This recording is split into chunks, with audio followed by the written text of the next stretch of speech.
All right, it's been a busy night, obviously, and a lot of severe thunderstorms out there. A lot of severe thunderstorm warnings. Wind has been the biggest concern.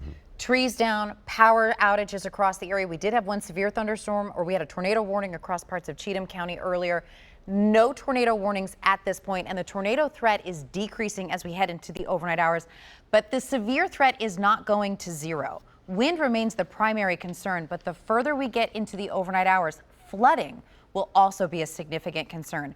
Henry has been tracking rainfall rates and just how much more is on the way, and has a look at your flooding threat for Thursday morning. Yeah, Bree. Yeah, and as far as the showers go, I want to show you while the line is pushing out, the ground is incredibly saturated. And it's not just this round of thunderstorm activity that pushed through. In fact, we'll get this in for a slightly tighter look and just take a look. This is a 24-hour idea just north of Carthage, how much rain has fallen. Over 1.5 inches, going towards parts just south of Dixon. Close to 2 inches in some locations. Even southern Davidson County, right along the Williamson County line, 1.8 inches of rain falling. Again, this over the last 24 hours. More rain on the way. The ground is already pretty full with some water. That means you're going to get a lot of runoff that can lead to a slightly better flood threat. And that can also be a concern for trees because the ground is so saturated, for more trees being blown over with the wind threat picking up. Here's exact track as far as precip totals go. And you can see that we're looking at anywhere from 1/4 inch. Wouldn't surprise me in some spots to actually see a couple of inches of rain between now and tomorrow night. Now, as far as that next storm system, it is still off to our west, but it is something we're keeping a close eye on, and Bree has more on that. Yeah, really a marathon event, Henry. And some folks think, oh, the storms came through, I've got to be done right. You're not done, not till daybreak tomorrow morning. As far as active watches and warnings, the lighter yellow color is a severe thunderstorm watch set to expire at 1 a.m., but the National Weather Service will likely chop that down earlier. Another watch is going to be issued for our southern tier, Wayne, Lawrence, and Giles County through 6 a.m. And that's because of this second cluster of storms that's coming out of the Arkansas area.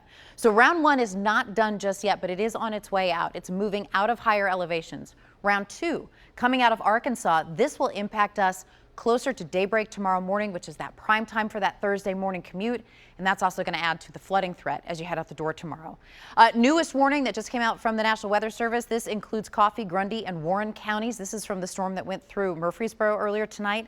That's in effect until 10:30. We continue to see warnings for both Fentress County and Cumberland County until 11 o'clock at night. The Boeing segments, the sort of curvature that you see with the storm structure, that's 60 to 70 mile per hour wind possible along the leading edge of these storms. So this has just come out of the Jamestown area. It's right on the eastern edge of Pickett County. Torrential rain with this system as well.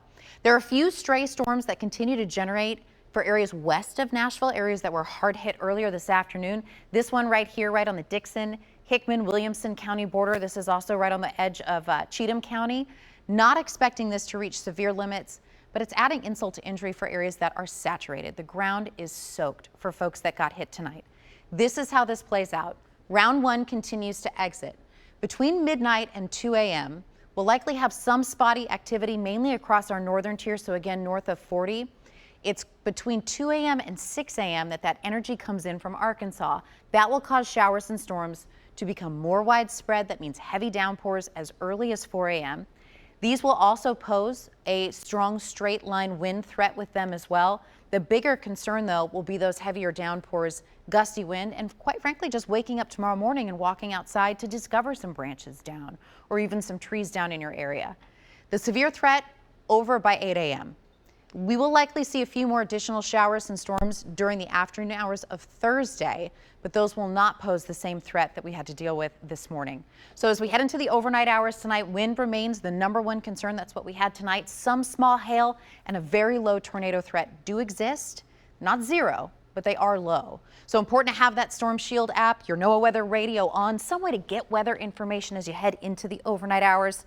That Storm 5 alert remains in effect through Thursday morning. We will continue to see intermittent storm chances as we head into the weekend, Henry. Summer officially starting on Friday. Heat index near 100 this weekend with even more storm chances on the backside. Yeah, so that humidity is not going to be fun to deal with. But of course, remember, Storm Shield app, stay tuned to us all night long. Stay with us. Lots more on News Channel 5 at 10.